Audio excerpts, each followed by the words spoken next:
যখন আমি কলেজে উঠলাম তখন আসা যাওয়ায় সবচেয়ে সুবিধা হলো মামার বাসা থেকে। যদিও আমি নিজের বাসা থেকেই আসা যাওয়া করছিলাম, তবে তা আর বেশিদিন হলো না। মামার আর আমার 11 বছরের পার্থক্য, বাট খুব আদর করেন আমাকে। একটা বিশাল কোম্পানিতে জব করে, প্রচুর মাইনে পায়, কিন্তু চাকরি পাবার পর থেকে তার সাথে আমার খুব কমই দেখা হয়। সে অফিসে যায় আর ফিরে আসে, তা দেখা মোটামুটি কষ্ট। সকালে 7টার দিকে গাড়ি আসে আর রাতের 2-3টায় ফিরেন। আমার মামার বিয়ে হয়েছে আজ প্রায় 4 বছর। মামি আমার একটা পাঞ্জাবি বাঙালি মেয়ে। আমার একাদশ শ্রেণীর কথা, তাই তখন মামির বয়স 23-24 চলছে আর আমার 18। নাম তার হারলিন সিং। ওনার বাবা পাঞ্জাবি, মা বাঙালি। মামির একেবারে যে কোনো পাঞ্জাবি কুডির মতো দেখতে, একেবারে দারুণ মেয়ে বলা যায়। মামিকে আমার ভালো লাগে কারণ তিনি আমার কাছাকাছি বয়সী আর আমাদের বাসায় আসলে তার আমার সাথে সময় কাটানো চাই। কলেজে উঠার আগ পর্যন্ত আমার মামার বাসায় আমি তেমন একটা যেতাম না, তাই নিয়ে মামা মামি প্রচুর রাগ করত। কিন্তু কাহিনী মোড় নিতে লাগলো কলেজে উঠার 2 মাসের মধ্যেই নিজের বাসা থেকে কলেজ, আর কলেজ থেকে বাসায় ফিরে আসলে আমার কথা বলারও অবস্থা থাকে না। সমস্যা হলো 13 কিলোমিটারের রোড যেটা ধরে আমাকে কলেজে যেতে হয়, তার অবস্থা ভগবানের কৃপায় চাঁদ দেখতে যেমন তেমন। তাই বাধ্যগত হয়ে শনিবার রবিবার ছুটিতে নিজের বাসায় আসি, বাকি 5 দিন মামা মামির কাছেই থাকি। একমাত্র বোনের একমাত্র ছেলে বলে মামা খুব খুশি, কিন্তু মামির কথা বলতে পারছিলাম না, কারণ তারা একা থাকে দুজন। তাদের জন্য বাসা মানেই ফ্রি স্পেস। আমি গেলে হয়তো তারা সেই কমফোর্ট জোনটা হারিয়ে ফেলবে। আমি ভাবছিলাম তিনি অখুশি হবে, তবে ব্যাপারটা একটু আলাদা। মামি শুধু দেখতেই সুন্দর না, তার মনটা খুব ভালো। 2-3 সপ্তাহের মধ্যেই আমাদের মধ্যে মোটামুটি ফ্রেন্ডের মতো অবস্থা হয়ে উঠল।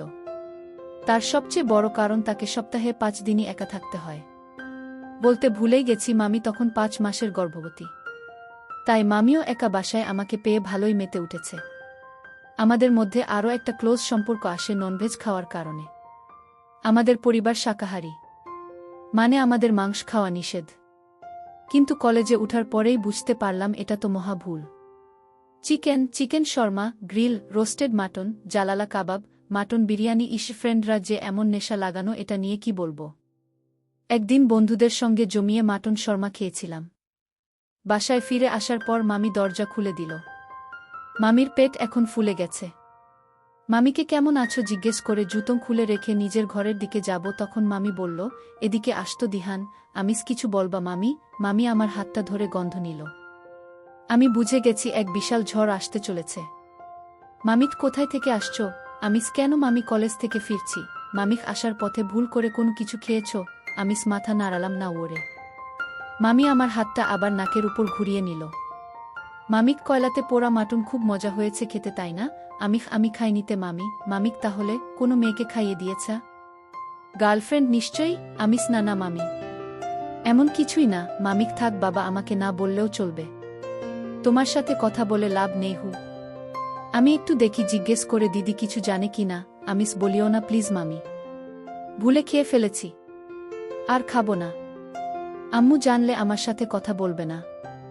মামিক খুব মজা হয়েছে খেতে। আমিস না না, আমি শুধু অল্প একটু খেয়েছি। মামি আমার কলারে লেগে থাকা ঝোলের দাগ ধরে বলল, হুম তুমি তো শুধু লেবু খেয়েছা। শার্ট দাও, দাগ তুলতে হবে। আমি করে নিচ্ছি মামি। মামিস খুলে দাও। আমি মামিকে কলেজ ড্রেসটা খুলে দিলাম। মামি মুচকি হাসতে হাসতে ওয়াশিং মেশিনের দিকে চলে গেল। মামি কিছু বলল না আমাকে। সেদিন আর কিছু জানতে পারলাম না। আরও কয়েকদিন পর মামি হুট করে এসে বলল, দিহান একটা কাজ করবা, কিন্তু কাউকে বলা যাবে না। আমিস মামিক প্রচুর ইচ্ছে করছে ননভেজ খাওয়ার। মামিক এভাবে তাকাচ্ছ কেন? প্লিজ আমিস, আমি মামাকে বলে দিই। মামিস প্লিজ। আমি ওদিন বলেছি তুমি খেয়েছ? তোমার ভাই খেতে চেয়েছে, আমি না তো। আমিস মিথ্যুক একটা। মামিক সত্যি সত্যি তোমার ভাই বলছে খাবে। প্লিজ লক্ষ্মী আমার। আমিস আমার ভাই তোমার পেটে। ও কথা বলেছে। মামি আমার হাত নিয়ে তার ফুলো পেটের উপর রেখে বলল, তুমি নিজেই শুনে নাও। আমি হেসে উঠলাম। মামিস প্লিজ প্লিজ প্লিজ। রাজি হয়ে গেলাম। মামা এই বিকেলে তো অফিসেই, জীবনেও আসবে না এ সময়। তাই এক গাধা মাটন শর্মা আর চিকেন নাগেটস নিয়ে এলাম। মামি তো বেজায় খুশি। মামিক কোল্ড ড্রিঙ্কস আনোনি? আমি স্নাহ ভুলে গেছি। আমি নিয়ে আসতে খানিকটা দেরি হলো, আসার পর দেখি মামি খেয়ে সাবার করে দিয়েছে। মনে মনে আমিও মন খারাপ করে ফেললাম। দূর মাথা, এতগুলো নিজে একা খেয়ে ফেলল। আমাকে দিত একটু, আমিও খেতে পারতাম। আমি কোল্ড ড্রিঙ্কসটা রেখে রুমে এসে পড়তে বসে গেলাম রাগ করে। মামি দেখি একটা দুষ্ট মুখে পিছনে হাত লুকিয়ে আমার সামনে এসে দাঁড়াল। মামিস রুমে চলে এলো কেন? আমিস এমনি ভালো লাগছে না। মামিস ও আচ্ছা, রাগ করছো? আমিস না। মামিস নাক ফুলছে তোমার। একটা হাসি দিয়ে প্লেট ভর্তি ননভেজ নিয়ে বসল। মামিক খাবা? আমি হুম। মামিক বলে দেব দিদিকে? আমিও মামাকে বলে দিব। মামিক বলবা তুমি এনে দিয়েছ আর তোমার মামা আমার উপর রাগও করবে না। আমি আগে শাকাহারি ছিলাম না। মামি আমাকে দেখিয়ে দেখিয়ে মজা করতে লাগল। এদিকে লোভে আমার মুখ দিয়ে লালা বেরিয়ে গেল। মামি হেসে উঠল। এই নাও হা করো বলে আমার মুখের উপর থেকে 2-3 বার ঘুরিয়ে নিয়ে গেল। শেষবার যখন মামি মুখের উপর নাড়াচাড়া করছে, 2 আঙ্গুলে একটা মাটন নিয়ে আমি হুট করে কামড় দিয়ে ধরলাম। আর এই দুষ্টুমিতেই মামির আঙ্গুলে কামড় লেগে গেল। মামি গালে মাটনটা ছেড়ে দিয়ে হু করে হাতটা বের করে নিজের মুখে ঢুকিয়ে নিল। আমি তখন এই বিষয়টা খেয়াল করিনি, তবে পরে মনে পড়েছে মামি আমার লালায় ভর্তি আঙ্গুল খাচ্ছে। আমি তাড়াতাড়ি মাটনটা নিয়ে প্লেটে রেখে মামির কাছে এসে গেলাম। হাতটা ধরে সরি বলতে বলতে হাত বুলিয়ে দিতে লাগলাম। কামড় খেয়ে মামির চোখে পানি চলে এলো। টেনে আঙুল বের করে কোনমতে আঙ্গুলগুলোয় হাত বুলিয়ে দিচ্ছি, ফু দিচ্ছি। মামি রাগ করে বসে আছে। মামি আমার হাতটা সরিয়ে দিল। আমি মনে মনে একটু ভয় পেলাম। মামি চোখ মুছে হাতটাতে ফু দিয়ে ওই একই মাটনটা নিয়ে আবার আমার মুখে উপর এনে ধরল। এবার নড়াচড়া করছে না, চুপচাপ হয়ে আমার দিকে মাটনটা ধরে রেখেছে। আমিস সরি মামি। মামি খা করো। আমিস সরি মামি। মামি আমার গালটা ধরে নিজের চোখে চোখে রেখে মুখটাকে পাউটের মতো করে বলল, হা করো না হলে আমি কামড়ে দিব। আমি একটু নির্ভয় হলাম। মামির এই মিষ্টি কথায় হা করে দিলুম। মামি খাইয়ে দিতে গিয়ে আবার বলে উঠল, আবার কামড় দিও না কিন্তু। আমি হুম। মামিস চোখ বন্ধ করে স্বাদ নাও। আমি চোখ বন্ধ করলাম। মামি আমার গালের মধ্যে মাটনটা রেখে বলল, এবার মুখ বন্ধ করা। আমি বন্ধ করার সময় আমার মুখের মধ্যে মামির আঙ্গুল 3টে আবার অনুভব করলাম। আমার লালায় ভরা ঠোঁট দুটো মামির আঙ্গুলগুলোয় লেগে গেল। ইস, মামির আঙ্গুল দুটো কি নরম। মামিস মজা আছে। আমি চোখ বুজে করলাম। আমার পর এবার মামি সেই আঙ্গুল দুটো দিয়েই নিজে একটা মাটন মুখে পুরে নিল। মামি শুধু নিজের মুখে মাটনটা রাখেনি, বরং সেই আঙ্গুল দুটো সহ চোখ বন্ধ করে একটা টান মেরে বলল, উফ কি জিনিস, না খেয়ে লতাপাতা খাচ্ছি। মামির চোখে এক অন্য লেভেলের খুশি। মামি আরেকটা মাটন নিয়ে খেতে যাচ্ছে, তখনই আমার দিকে চোখ গেল। মামি আবার আমাকে আরেকটা মাটন তুলে দিল মুখে। মামিক দুজন মিলে খাবো কিন্তু সিক্রেটলি। ডিল? আমি হুম। তারপর থেকে শুরু হলো আমাদের লুকোচুরি ননভেজ খাওয়ার মিশন। আর সত্যি বলতে এই ননভেজ খাওয়ার কারণে মামির সাথে অনেক বেশি বন্ধুত্ব তৈরি হলো। মামি আমার জুটা মাংস কেড়ে নিয়েও খেয়ে ফেলে। এতে আমার তেমন একটা সমস্যা নাই, কিন্তু যাই বলো মামি একটা পাঞ্জাবি কুডি বলে কথা। মামির বাসায় 2 মাস হয়েছে থাকি। মামির সাথে এখন খুব জমে আমার। মামি আর আমার মাত্র 3 বছরের পার্থক্য হওয়ায় দুজনের চিন্তাধারাও সেম, তাই খুব মিশুক বলো। মামির প্রেগন্যান্সি এখন 7 মাসের উপরে। একই বাসায় থাকলে লক্ষ্য করা যায় যে মামির মিল্ক জমা শুরু হয়ে গেছে। একদিন হুট করে আমার কাছে এসে বলল, বাবু একটা কথা বলা খুব দরকার। আমিস বলো মামি। মামিক বলছি যে মামির মিল্ক প্রডিউসিং স্টার্ট হয়ে গেছে আজ 4 দিন। মামি একটু লজ্জা পেল বলতে, আবার ঠিক হয়ে গেল। আমি তখন মাথায় এলো যা তাই বলে দিলাম, ওকে মামি ডোন্ট ওয়ারি, কালকে কলেজ থেকে বাসায় যাব, তুমি টেনশন নিও না। মামিক ওলে বাবালে, আমার কিউট লক্ষ্মী একটা। খুব স্মার্ট হচ্ছে মামির সামনে বুঝি। কে যেতে দিচ্ছে তোমাকে? আমিক যাব না। মামিক চলে গেলে আমি একা হয়ে যাব। আমিস তাই বুঝি। মামিস তাই বলছি, তুমি তো দেখছই মামির মিল্ক প্রডিউসিং শুরু হয়েছে, তাই বারবার কাপড় ভিজে যাচ্ছে। কিন্তু মামির ওড়না পরতে বিরক্ত লাগছে, তাই বলছি ওড়না পরব না। তুমি কমফোর্টেবল তো? না হলে ওড়না পরব। আমি কেন আনকমফোর্টেবল হব? মামি শুধু জিজ্ঞেস করলাম আর কি। হলে বলে দিও মামনি ওড়না পরব। ঠিক আছে। আমিস মামনি না মামি। মামিক ওহ বলতে ভুলে গেছি, তুমি আমাকে মামনি থাকবে। তোমার ছোট্ট ভাই যখন আসবে তখন চাইলে আবার মামি থাকবা। আমিস মামা শুনলে হাসতে হাসতে মরবে। মামিক মামার সাথে তোমার দেখা হয়? তুমি তো ঘুমিয়ে পড়ো মামনিকে একা রেখে। আমিস তুমি ঘুমাও না? মামি হুম, কিন্তু তোমার মামা আসলে কাঁচা ঘুম থেকে উঠতে কষ্ট হয়, তাই মাঝে মাঝে ঘুমাই না, একা একা শুয়ে থাকি। আমিস তাহলে আমাকে বলনি কেন? আমি তোমাকে কোম্পানি দিতাম। কলেজ তো সেই 11টায়। মামিখ আমি কি দরজা বন্ধ করে ঘুমাই? আশা করে থাকি তুমি এসে গল্প করবে। তুমি দেখো না আমি সরি খেয়াল করিনি। কালকে থেকে না আজকে থেকে তুমি আমি বসে বসে গল্প করব। মামিস এখন মামনি ঢাকো। আমিস এই যা আবার। যাহ পারবো না, লজ্জা লাগে। মামিক লজ্জার কি আছে? মামি নামটা ও তো মামনি নামের কাছাকাছি। আমিস ওকে বাবা পরে বলবো। মামি আমার পিছনে এসে গলা ধরে বলল একটা আবদার করলাম তাও রাখবা না। আমি মামির এত আদর পাইনি কখনো। আমি যে পাগল হয়ে যাব পিছন থেকে যেভাবে ধরেছে। আমিস আহা রাখবো না কখন বললাম, পরে ঢাকবো। মামিস বুঝি তো আমি তো মামি, তাই সমস্যা হচ্ছে ঢাকতে। এখন যদি গার্লফ্রেন্ড হতাম তুমি আমাকে মামনি আম্মু বাবুনি কিউটি সব ঢাকতে। আমিস তুমিও না কি যে বলা। মামি গলাটাকে আরো জোরে গালে নাক ঘষে বলল প্লিজ মামনি ঢাকো প্লিজ। খুব ইচ্ছে করছে মামনি শুনতে।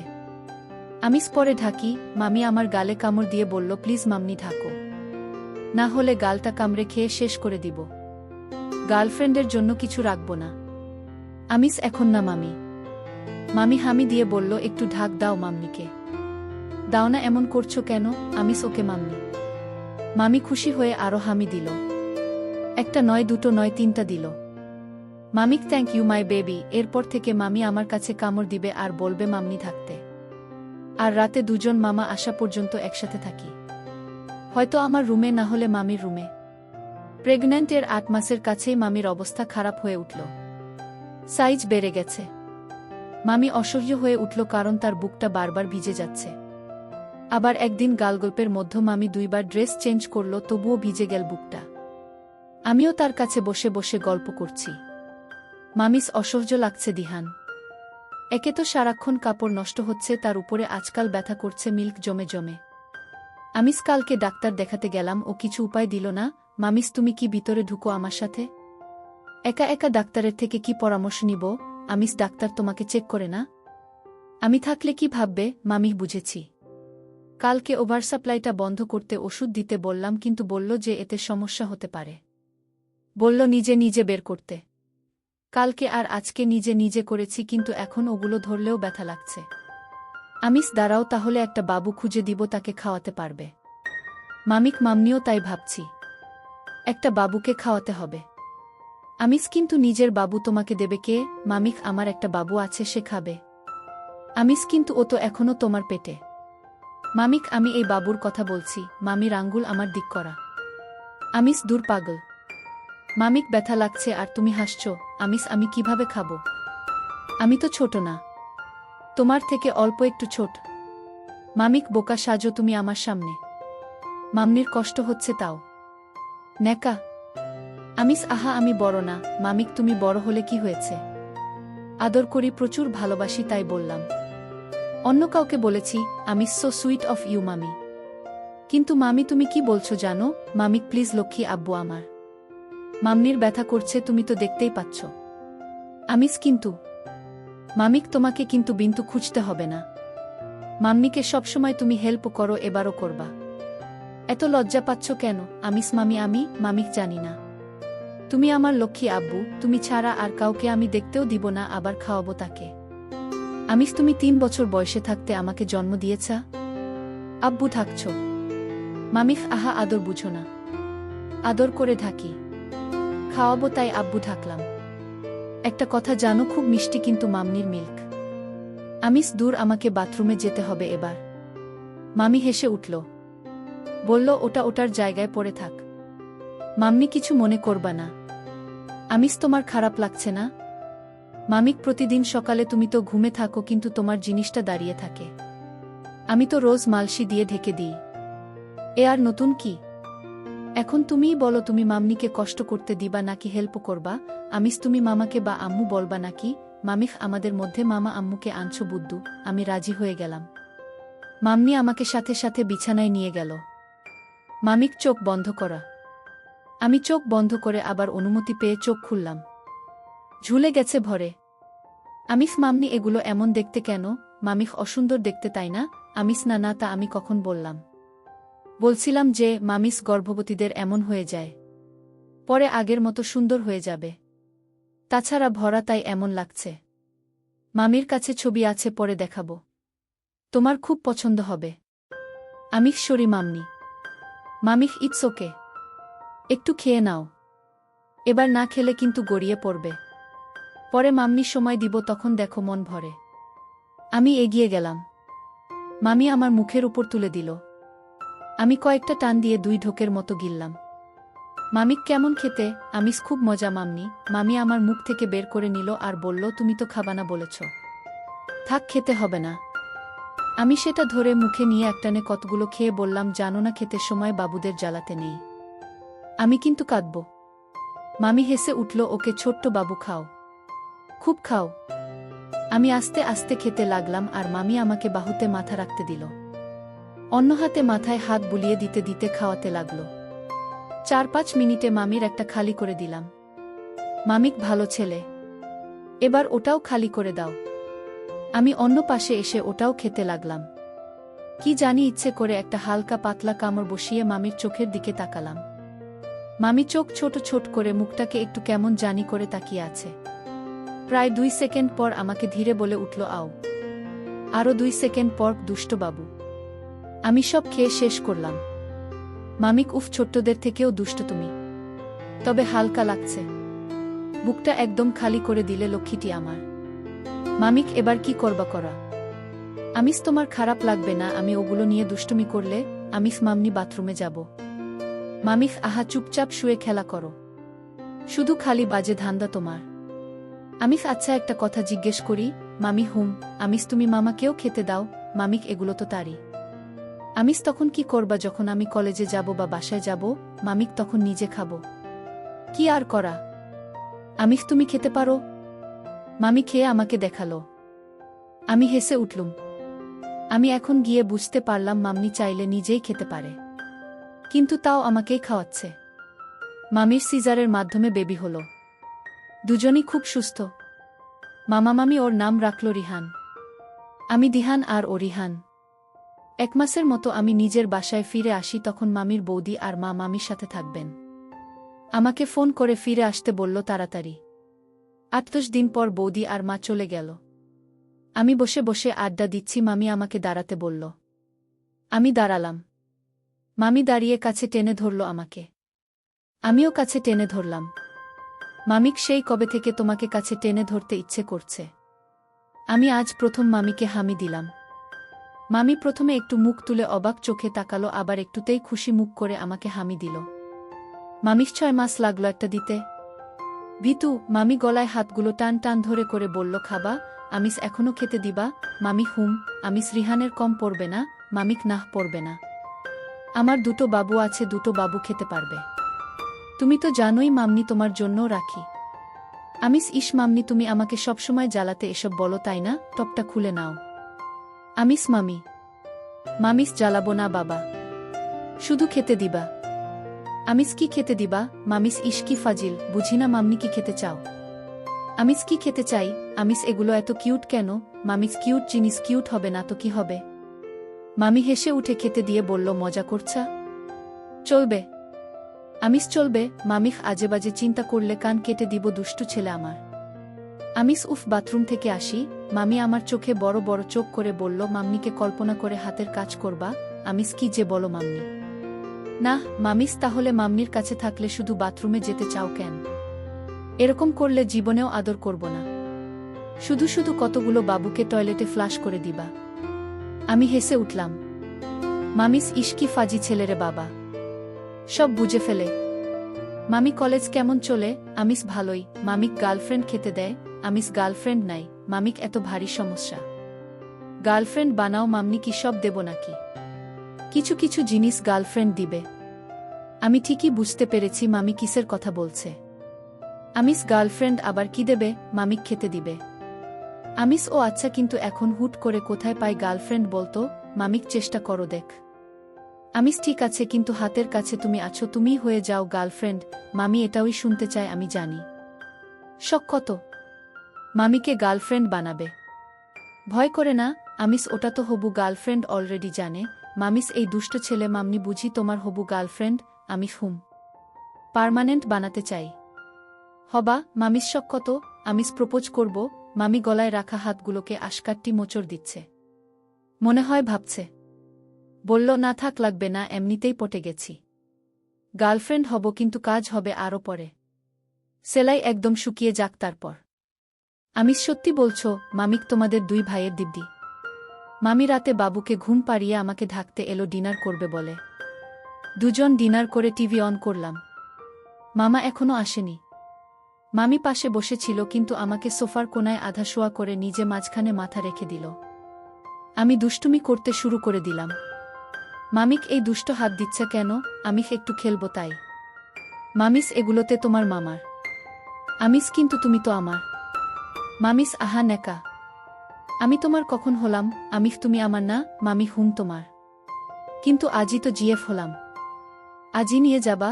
আমিস, কি করব বলো? জিএফের গুলো কি সুন্দর আর কি তুলতুলে। মামিক তেল দিচ্ছা? আমিস বললে, মালিশ করে দিব তেলগুলো দিয়ে। মামিস, বাব্বা। ওকে বাবা, খেলো, কিন্তু জোরে দিলে বেরিয়ে কাপড় নষ্ট হয়ে যাবে। আমিস, ডোন্ট ওয়ারি, আমি নিজের হাতে চেঞ্জ করিয়ে দিব। মামিস, এই দুষ্ট ছেলে একটা। চুপি খেলো মন ভরে। আজ মামা আসার পরও জেগেছিলাম। আরও 15 দিনের মতো কাটল। মামির কাটা দাগ শুকিয়ে গেছে। এবার আস্তে আস্তে দাগটা মুছে যাবে। আজ আবার সকালে মালসির নিচে দিয়ে কাউকে উপর আসার শব্দ পেলাম। মামি আসছে নিচে দিয়ে। এসে গলা শুয়ে গেল। আমি জিজ্ঞেস করলাম, রাতে ঘুমাওনি? মামিক, তুমিও তো ঘুমাতে পারোনি। রিহান সারারাত কান্না করল। সকালে ঘুমিয়েছে। আমিস, মামা, মামিক চলে গেছে। ঘণ্টা খানেক মামিকে আমার উপর নিয়ে ঘুমালাম, তখন হুট করে রিহান কেঁদে উঠল। মামি আমার উপর থেকে উঠে চলে গেল। একটু পরে কান্না বন্ধ হয়ে গেল। মামিস, কই লক্ষ্মী, এখানে চলে আসা। মামি ঢাক দিল। আমি গেলাম ওনার রুমে। মামি ইশারায় কাছে যেতে বলল। আমি মামির পাশে শুয়ে গেলাম। তারপর তিনজন দুপুরে ঘুম থেকে উঠলাম। মামি আমাকে তুলল। মামিস, উঠো, ক্ষুধা লাগেনি? আমি উঠে দেখি রিহান খাচ্ছে। লোভ সামলাতে পারলাম না। মামিও বুঝতে পেরেছে। আমি হুম। আজ সাত সকালে আমাকে ঘুম থেকে উঠাতে এসে বলল, আজ নাকি নতুন কিছু দিবে। আমি তো উৎসাহী হয়ে বসে আছি। মামি কি করছিল জানি না, আমি বসে আছি, মামি হুট করে এসে আমাকে টেনে তুলে বিছানায় ফেলে দিল। মামি মাথার চুলগুলো পিছনে বাঁধল। আমার উপর উঠে গেল। রিহানের 3 মাস পূর্ণ হল। মামির দাগ মিলিয়ে গেছে মোটামুটি। আমি একদিন চেয়েছিলাম একটু এগোতে, কিন্তু মামি বলল, আর একটু অপেক্ষা কর। আমি জানি অপেক্ষা করলে এ সুখ জান্নাত হবে। তাই মামনির কথা মান্য করলাম। আজ সকাল থেকে মামি খুব সেজেগুজে আছে। হুট করে মিনি স্কার্ট একটা আর সারা টপ পরেছে।